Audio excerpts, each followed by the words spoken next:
Make your future 미래 채널 마이앱. 네, 매달 마지막 주 토요일은 지난 한 달간 있었던 주요 미래 뉴스들 정리해서 전달드리고 있죠. 자, 4월 달에도 AI 특집입니다. AI 말고는 그렇게 신기한 소식들이 많이 나오고 있지도 않지만 AI 소식 자체가 너무나 놀랍거든요. 자, 어떤 내용들이 있었는지 함께 살펴보시죠. 자, 최근 곳곳에서 챗GPT 이대로 둬도 되냐, 너무 위험한 거 아니냐라는 경고의 메시지들이 등장을 하고 있습니다. 자, 먼저 이탈리아 같은 경우에는 아예 나라 차원에서 챗GPT를 차단을 시켜버렸어요. 3월 31일부로 차단이 되었고요. 그 이유는 뭐냐면은 오픈 AI사가 AI 학습 과정에서 사용자의 개인 데이터를 불법적으로 수집한 거 아니냐는 거예요. 인터넷에서 여러 정보들을 수집하는 와중에 이탈리아인들의 개인정보도 들어있지 않냐? 그러면 문제다라는 것이죠. 자, 또 다른 지적은 미성년자들이 불법적인 자료에 노출되는 것을 막을 연령 확인 시스템이 너무 미비하다는 거예요. 아니, 이거 애들이 이렇게 막 써도 되는 거냐라는 의문을 제기하는 것이죠. 자, 그래서 오픈 AI가 추가 정보를 제출할 때까지 아예 접속을 차단을 시켜버린 겁니다. 자, 오픈 AI사 역시도 이탈리아의 요청에 따라서 이탈리아에서 사용할 수 없도록 현재는 설정을 해 놓은 상태라고 해요. 여기에 대해서 오픈 AI사는 이러한 입장을 취하고 있습니다. 개인이 아닌 세상에 대해 학습하기를 원하기 때문에 챗GPT와 같은 AI 시스템을 훈련할 때 개인 데이터를 줄이기 위해서 노력은 하고 있다는 거예요. 그리고 본인들도 인공지능에 대한 규제가 필요하다고 믿는다라는 입장을 전달하고 있습니다. 자, 그러면 이렇게 이탈리아에서 차단을 해버리니까 주변 유럽 국가들에도 영향이 있지 않냐? 포브스지의 내용을 정리해 드리자면은 프랑스 도시들 같은 경우에는 챗GPT가 가져온 변화를 평가하기 위해서 자체 연구를 시작한 곳들이 있다고 해요. 몽펠리에시 같은 경우에는 예방 조치로서 직원들의 챗GPT 사용을 금지하는 걸 고려 중이라고 전해졌고요. 아일랜드 데이터보호위원회 같은 경우에는 이탈리아 규제 조치에 대한 근거 파악에 착수를 했다고 합니다. 또 영국의 독립적인 데이터 규제기관 역시도 데이터 보호법 위반 행위에 대한 우려를 표명을 한 상태이고요. 유럽연합, EU 차원에서도 AI의 사회적 영향 가능성을 정의하기 위해서 인공지능법을 준비하겠다라는 이야기를 하고 있습니다. 이탈리아 말고는 그렇게 본격적으로 차단을 하거나 그렇지는 않아요. 자, 그래도 여기에 대해서 오픈 AI사가 4월 5일에 블로그 글을 게시를 했습니다. AI 안전에 대한 우리의 접근법이라고 하는데요. 어떤 내용 이야기하는지 한번 보시죠. 자, 일단 챗GPT 자체가 만 18세 이상 또는 부모의 승인을 받은 만 13세 이상만 사용할 수 있도록 규정이 되어 있긴 합니다. 자, 그래서 앞으로는 연령과 관련해서 인증 옵션을 검토 중이라는 입장을 밝혔고요. 자, 당사의 대규모 언어 모델은 공개적으로 사용 가능한 콘텐츠, 라이센스가 부여된 콘텐츠, 사람 리뷰어가 직접 생성한 콘텐츠에 의해서 학습이 된다라고 해요. 자, 그리고 그렇게 수집한 데이터를 자사의 서비스 판매, 광고, 사람들의 프로필 정보 구축을 위해서 사용하지 않는다라고 이야기를 했어요. 자, 일부 학습 데이터에는 공개 인터넷에서 사용할 수 있는 개인정보가 포함되어 있지만 학습 데이터셋에서 개인정보를 제거를 일단 하고 모델을 미세 조정해가지고 사용자의 개인정보 요청을 거부하도록 하고 있고요. 개인정보를 삭제하라는 개인의 요청을 받아들이기 위해서 노력하고 있다라는 입장을 블로그에 게시를 했습니다. 자, 그리고 학습에 사용된 데이터에 대한 문제뿐만이 아니라 우리가 챗GPT 입력창에 내용을 입력했을 때 그 내용이 노출될 수 있다라는 우려 역시도 나오고 있습니다. 자, 삼성전자의 반도체 직원이 도움을 받으려고 챗GPT의 반도체 설비 개측, 그리고 수율 불량 등과 관련된 프로그램 내용을 입력을 했다고 하는데, 자, 그러면 이 입력 내용을 오픈 AI사의 직원이 혹시 볼 수도 있는 거 아닐까요? 자, 실제로 챗GPT의 이 오픈 AI 설명을 보시게 되면은 누군가 내 대화를 볼 수 있습니까? 라는 질문에 뭐라고 이야기를 하냐면 안전하고 책임있는 AI에 대한 약속의 일환으로 대화를 검토하여 시스템을 개선하고 콘텐츠가 정책 및 안전 요구사항을 준수하는지 자기네들이 확인한다라고 명시를 해놓고 있어요. 자, 그리고 내 대화 내용이 또 AI 훈련에 사용이 됩니까? 라고 물어보니까 네, 시스템 개선을 위해 AI 트레이너가 사용자의 대화를 검토할 수 있다라고 합니다. 자, 물론 정보는 익명 처리가 되기는 하지만 정말 만에 하나 중요한 문서를 오픈 AI 관리자가 볼 가능성 있다는 거예요. 그러니까 나쁜 마음을 혹시라도 먹으면은 어떤 기업의 정보를 구체적으로 볼 가능성에 대한 우려가 나오고 있는 거죠. 자, 여기에 대해서도 오픈 AI사가 4월 25일 자사의 블로그에 게시를 해놨습니다. 자, 그러면서 어떤 조치를 취했냐면은 바로 옵션을 추가를 해 놓은 거예요. 세팅에 들어가가지고 저렇게 챗 히스토리 앤 트레이닝 그거를 비활성화하게 되면은 내가 대화한 내용이 히스토리에 기록이 되지 않습니다. 자, 그리고 내가 입력한 내용이 AI 학습에 활용이 되지 않는다고 해요. 이 기능이 활성화가 된 거예요. 자, 그래서 이렇게 비활성화를 시켜놓게 되면은 대화 내용이 히스토리에 표시되거나 AI 훈련에 사용이 안 된다는 거고요. 그런데 문제는 뭐냐면은 새로운 대화는 30일 동안 보관이 되며 남용 여부를 모니터링하기 위해 필요한 경우에만 검토한 후 영구적으로 삭제가 된다고 합니다. 자, 그러니까 대화 내용 같은 경우에는 누군가가 검토를 위해서 볼 수가 있다는 거예요, 여전히. 자, 또 데이터에 민감한 전문가를 위한 새로운 챗GPT 비즈니스 구독을 개발 중이라고 하는데요. 이걸 사용하게 되면은 사용자의 데이터를 기본적으로 모델 훈련에 사용하지 않는다고 합니다. 하지만 검토는 할 수 있다고 하니까 역시나 민감한 정보는 넣으면 곤란할 수도 있을 것 같아요. 자, 그리고 이번 내용은 뭐냐면은 개인정보 보호 이슈와는 별도로 너무 기능이 뛰어난데 아니 사회적인 준비 없이 계속 이렇게 AI 개발 경쟁을 해도 되냐? 자, 그래서 잠시 개발을 중단하자라는 서명 운동이 있어서 화제가 됐죠. 자, 일론 머스크 외 여러 사람이 사회의 위협이라며 AI 개발 일시 중단을 촉구했던 이런 서명 운동. 자, 여기가 서명 페이지인데요. 3월 22일에 서명이 시작이 되었고 4월 25일 기준으로 27,000명이 서명을 했습니다. 여기에는 뭐 AI 구루라고 알려져 있는 조수아 벤지오, 스티브 워즈니아, 그리고 유발 하라리 등이 서명에 동의를 했다고 알려져 있죠. 자, 이걸 주도한 곳은 생명의 미래 연구소라고 하는 곳인데요. 인류가 직면한 전 지구적인 재앙, 인공지능으로 인한 실존적 위험을 줄이는 걸 목표로 하고 있는 비영리 단체이고 일론 머스크가 고문으로 되어 있다고 합니다. 자, 여기서 하는 얘기는 강력한 AI 개발의 통제불능 경쟁이 시작됐는데 계획과 관리가 너무 부실하다는 거예요. 기계가 우리의 정보 채널을 선정과 거짓으로 가득 채우도록 내버려 두어야 하는 게 맞냐? 사람이 만족하는 일을 포함해서 모든 일을 자동화하는 게 맞냐? 우리 문명에 대한 통제력을 상실할 위험을 감수해야 할까? 뭐 이러한 것들을 주장을 하고 있는 거고 6개월 동안 개발을 중지하면서 외부 전문가의 감독을 받고 안전 프로토콜을 공동으로 개발하고 구현해야 한다라고 주장을 하고 있습니다. 자, 일리 있는 말이기는 하지만 개발 중단이라는 게 정말 가능하기는 할까요?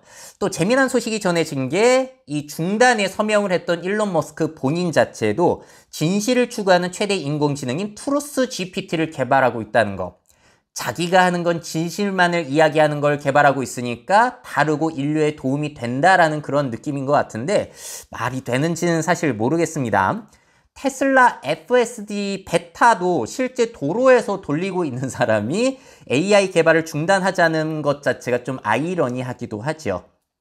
자, 여기에 대해서 오픈 AI의 CEO 샘 알트만이 이런 얘기를 했다고 합니다.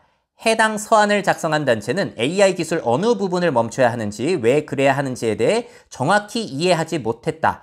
무조건 속도 내는 것이 옳지 않지만 AI 개발을 완전히 중단하는 건 옳지 않다라고 하면서 이런 의미에서 해당 서한은 조금 우스웠다라는 의견을 밝혔어요. 자, 챗GPT의 위험성에 대한 이야기들도 나오고 있는데 여러분들의 의견은 어떠신지 댓글로 의견 부탁드리겠습니다.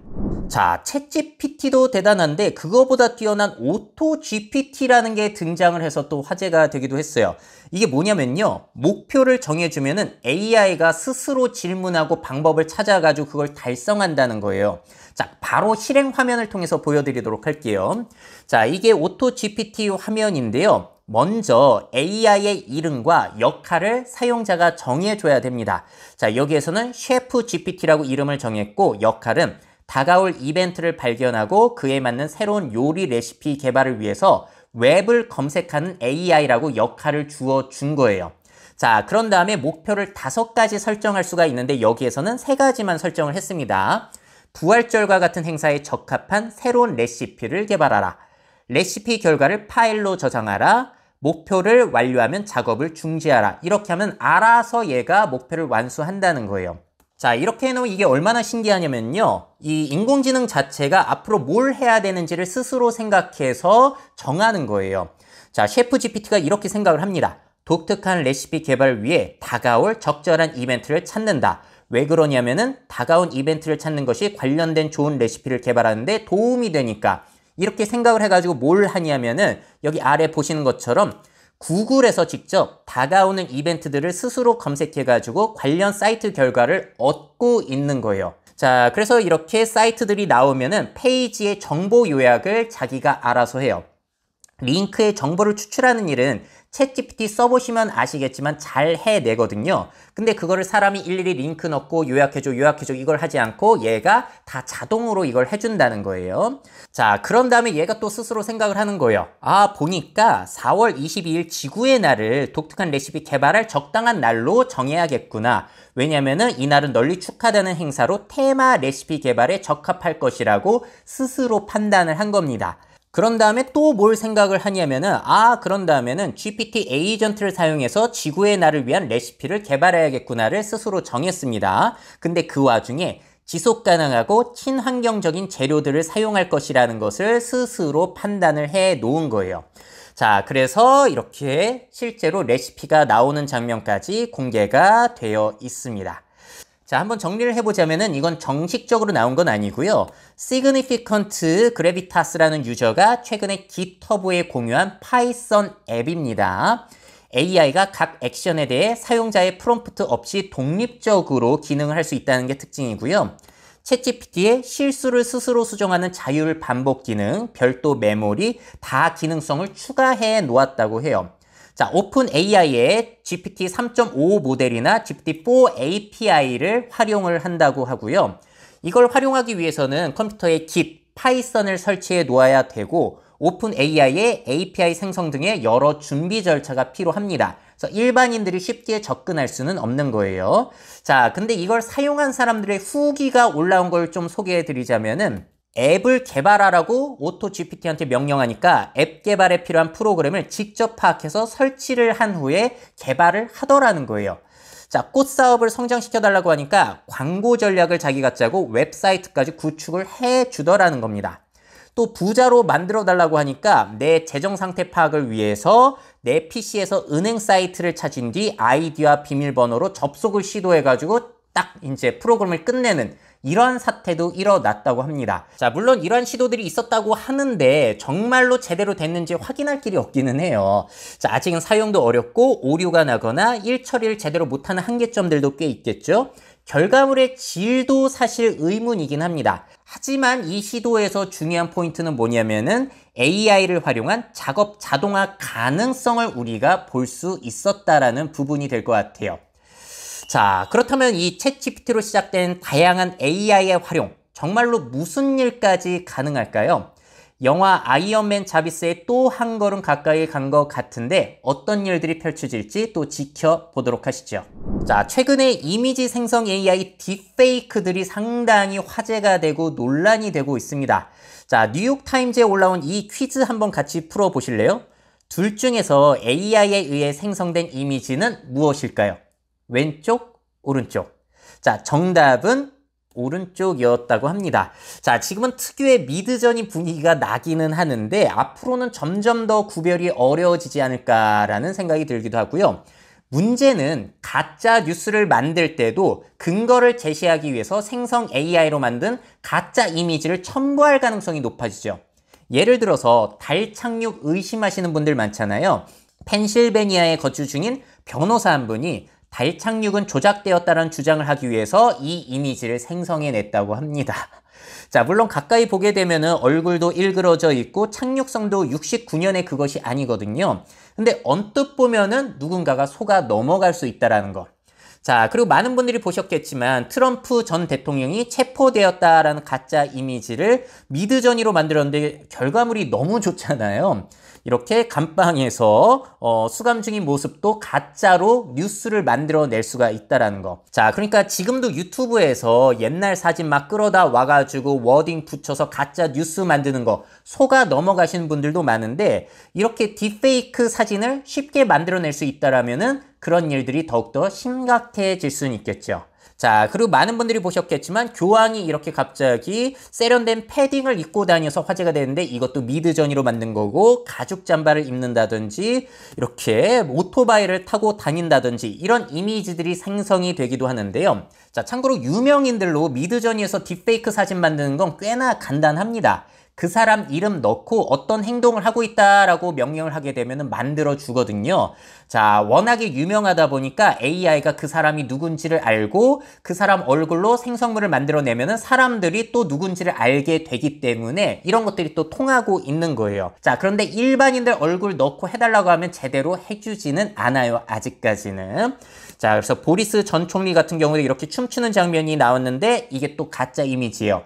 자, 우리가 가짜 이미지를 판별하는 방법 중에 하나가 저기에 손가락을 보는 건데 손가락이 굉장히 이상하게 되어 있잖아요. 근데 이거는 미드저니 버전 4까지 이랬고 최근에 나온 미드저니 버전 5 같은 경우에는 손가락에 대한 것들도 아주 제대로 표현을 해줍니다. 자, 제가 한번 미드저니로 딥페이크 간단하게 만들어 본 거 보여드릴게요.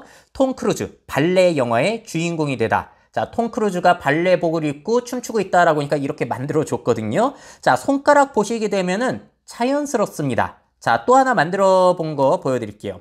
실제 뉴욕 골목길에서 노숙을 하고 있는 키아누 리브스. 이거는 꽤나 사진처럼 잘 나왔죠. 심지어 손깍지를 끼고 있는데도 잘 구현이 되더라는 겁니다. 앞으로는 점점 더 좋아질 텐데 이거 가짜와 진짜 구별이 가능할지 모르겠어요. 자, 그리고 이와 관련해서 이 사진이 화제가 됐습니다. 전기공이라는 사진인데 최근 사진전에서 1등을 수상했다고 해요. 어떠신가요? 1등 할 만한가요? 근데 이것도 역시나 AI가 만든 이미지였다는 것이죠. 자, 2023년 소니 월드 포토그래피 어워드 크리에이티브 오픈 부문 1등을 수상을 했다고 하는데 이거는 꽤나 큰 사진 대회라고 합니다. 제출자는 독일 출신의 사진작가 보리스 엘 다크젠이라는 분이신데 1위 수상작으로 뽑히자마자 AI로 만든 사진임을 밝히면서 수상을 거부했다고 해요. 그 이유는 AI로 만든 건 사진이 아니기 때문에 라고 했다고 합니다. 자, 그럼 이 사람은 이 사진을 왜 냈냐면은 이와 같은 유명한 사진전에서 AI 이미지 그 사진을 냈을 때 그 대회에서 준비가 되어 있는지를 알아보기 위해서 제출을 했다고 합니다. 자, 그리고 본인이 수상을 거부함으로써 이 논쟁이 가속화되기를 바란다라고 밝혔다고 해요. 도대체 어디까지를 사진으로 봐야 하는가? 앞으로 많은 논란이 일어나겠죠? 자, 그리고 또 관련된 이 이미지도 보시죠. 이 여성분, 매력적으로 느껴지시나요? 자, 그런데 이런 일이 펼쳐졌다고 합니다. 레딧 유저들이 자신도 모르게 AI가 생성한 여성 누드 이미지를 구매했다는 거예요. 자, 무슨 일이냐면은 이 이미지는 스테이블 디퓨전을 사용해서 만들어진 클라우디아라는 캐릭터이고요. 자, 이 사진에 대해서 댓글들이 어마어마합니다. 예쁘다, 가짜와 구별이 안 된다, 티가 난다. 엄청나게 댓글들이 많이 달렸고 레딧 게시판에 누드 사진을 올리고 돈을 내면은 더 많은 사진을 주겠다면서 구매자들을 모집을 했다고 해요. 이미지 제작자는 이미 누드를 팔아서 $100 정도의 수입을 벌어들였다고 합니다. 자, 그러면서 이 사람이 뭘 얘기를 했냐면은 AI 사진으로 사람들을 속일 수 있는지 알아보기 위한 테스트였다는 거예요. 이런 시도도 있었어요. 자, 그래서 앞으로 이렇게 생성 AI로 딥페이크 이미지를 쉽게 만들다 보면은 어떤 일이 펼쳐질까? 조금 문제가 될 수 있는 일들을 한번 예상을 해보자면은 보다 사실 같은 가짜뉴스 생성 충분히 가능할 거고요. 자, 데이트 앱 사기 같은 것도 생각을 해봤어요. 이렇게 가짜로 이미지를 만들어 놓고 틴더 같은 데에 띄워두는 거죠. 아, 오늘 데이트 못 나가서 미안해요. 엄마가 갑자기 입원을 하셨어요. 수술을 해야 하는데 돈이 없네요. 다음 주에 돈 들어올 때가 있는데 미치겠어. 이러면은 여기에 푹 빠진 남성이 돈을 보내는 이런 사례가 일어나지는 않을까. 자, 그리고 낚시성 광고 이미지 제작도 가능하겠구나라는 생각을 해봤습니다. 함께 운동하고 동네 친구도 만들어요 라고 하면서 저런 이미지로 광고를 하는데 사실은 저거 미드저니로 제가 만든 거거든요. 그러니까 이거 등록하는 사람들은 젊은 여성분들 많을 줄 알고 등록했는데 남자 아저씨들만 바글바글하고 저런 사람은 존재하지 않는 뭐 이런 상황이 펼쳐질 수도 있겠죠. 물론 좋은 의도를 가지고 재미난 시도도 많이 일어나겠지만 이런 우려 역시도 준비를 해가야 될 것 같습니다. 자, 생성 AI 딥페이크가 또 사회에 어떤 영향을 미치게 될까요? 긍정적인 영향이 많을까요? 아니면 부정적인 영향이 많을까요? 자, AI로 작곡한 음악이 히트하는 경우도 있을까 했는데 정말로 그 일이 일어났네요. 자, 유명 뮤지션이죠. 드레이크, 위켄드가 신곡이 나왔다고 해가지고 화제가 됐었는데 알고 보니까 AI로 만든 가짜 음원이었다는 거예요. 짧게만 한번 들어보실게요.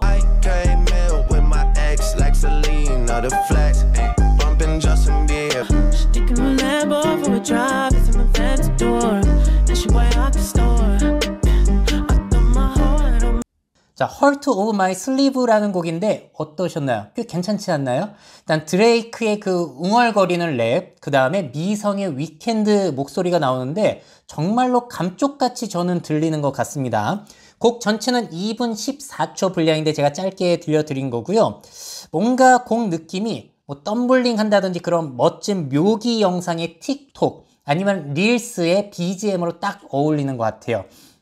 이거를 만든 사람은 고스트라이터라는 이름의 사용자가 만든 거고요. 4월 17일 기준으로 스포티파이에서는 25만 회가 재생이 됐더라고요. 자, 이게 재미난 게 이전에도 뭐 가수의 목소리를 복제해가지고 여러 시도가 있었는데 높은 조회수를 기록하면서 실제로 이번에는 인기가 있더라라는 점이 주목할 만한 포인트가 될 것 같습니다. 자, 여기에 대해서 좀 더 알아보자면은 가사, 악기, 멜로디, 보컬 등 AI를 어떻게 활용했는지는 밝히지 않았다고 해요.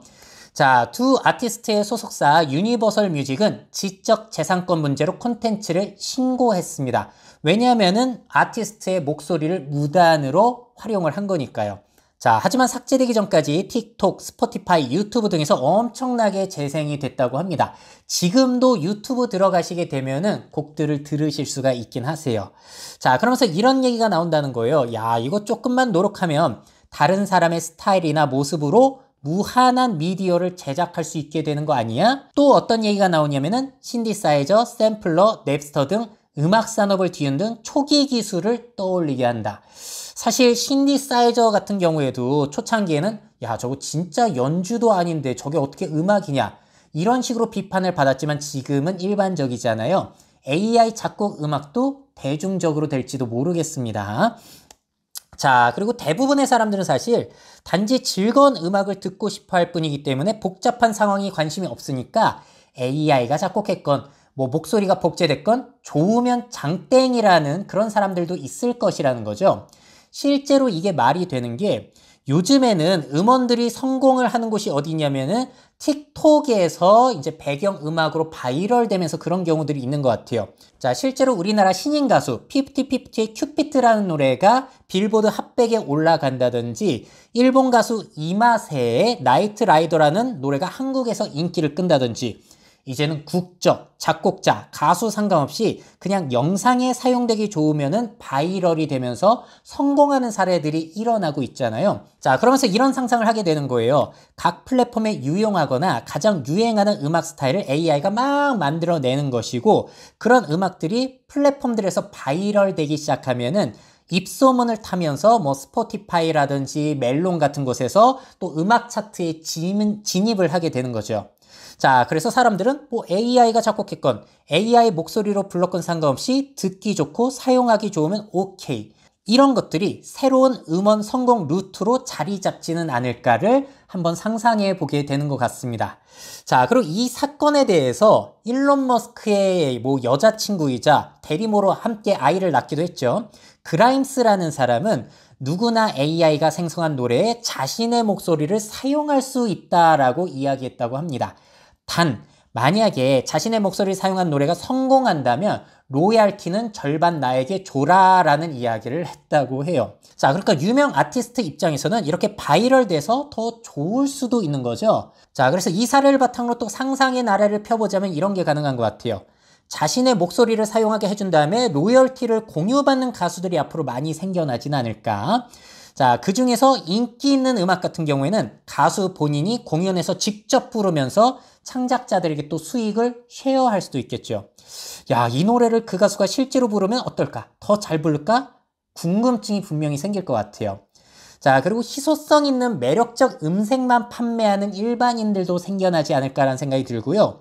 혹시 희소성 있는 매력적인 음색 역시도 앞으로는 AI로 생성 가능한 것일까? 뭐 이런 생각이 들기도 합니다. 자, 이렇게 AI 생성 음원이 음악과 관련된 산업에 어떠한 영향을 미치게 될까요? 진짜로 새로운 시대가 올지도 모르겠습니다.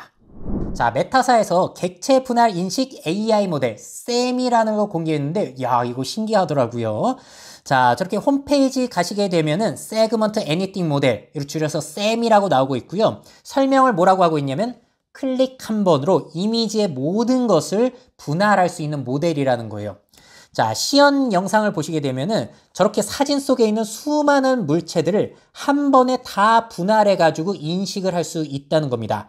원래는 우리가 이미지 분리하기 위해서 객체 하나하나 경계 분리시키고 눕기 따고 그거 뭐 주석 달고 이런 과정이 있었는데 그거를 자동으로 하는 게 좀 더 편리해질 수 있다는 거예요. 자, 이거를 트라이 더 데모라고 해서 여러분들이 직접 체험해 보실 수가 있습니다.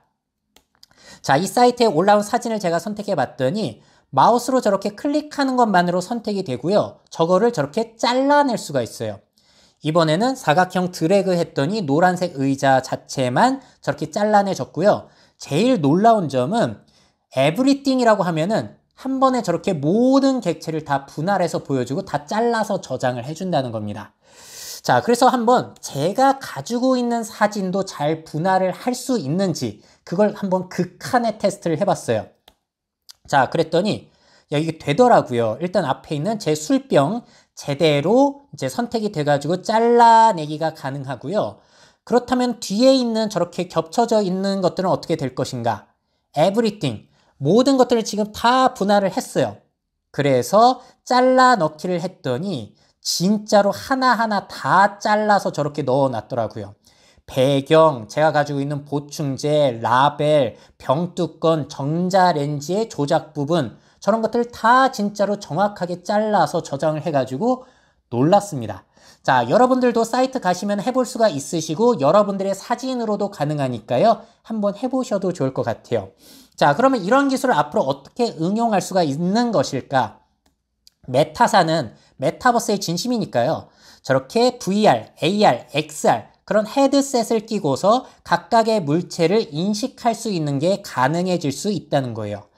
자, 그리고 그런 걸 이용해가지고 요리할 때 각 개체를 인식해서 지시를 받는다든지 강아지 밥그릇을 인식해서 언제 밥을 먹었는지 알려준다든지 각 개체별로 인식할 수 있게 되면 이게 편리해질 수 있다는 거죠. 자, 그리고 연구 목적으로도 활용할 수 있다는 거예요. 농업이나 화학이나 그런 데서도 각 개체를 인식해서 추적을 한다든지 이런 게 더 편리해질 수 있는 것이고, 자, 마지막으로는 내가 저렇게 헤드셋으로 찍은 그런 것들 단면일지라도 360도로 렌더링 해가지고 3D 객체로 만들어낼 수도 있다. 이런 것들을 홈페이지에서 예시로 보여주고 있습니다. 굉장히 재미난 기술이죠. 자, 앞으로는 이 기술이 어떻게 활용이 될 수 있을까요? 굉장히 재미난 일들 또 많이 펼쳐질 수 있을 것 같습니다. 자, 이렇게 4월 달에 있었던 뉴스들 정리해서 보여드렸는데요. 역시나 AI와 관련해서 다양한 일들이 있었는데 과연 5월 달에는 또 어떤 소식이 펼쳐질지 또 5월 마지막 주 토요일에 정리해서 전달드리도록 하겠습니다. 미래 사회 변화를 업데이트하고 싶으신 기업 및 기관, 그 밖에 미래 트렌드 교육이 필요하신 분들은 myf21 네이버닷컴 이메일로 연락주세요.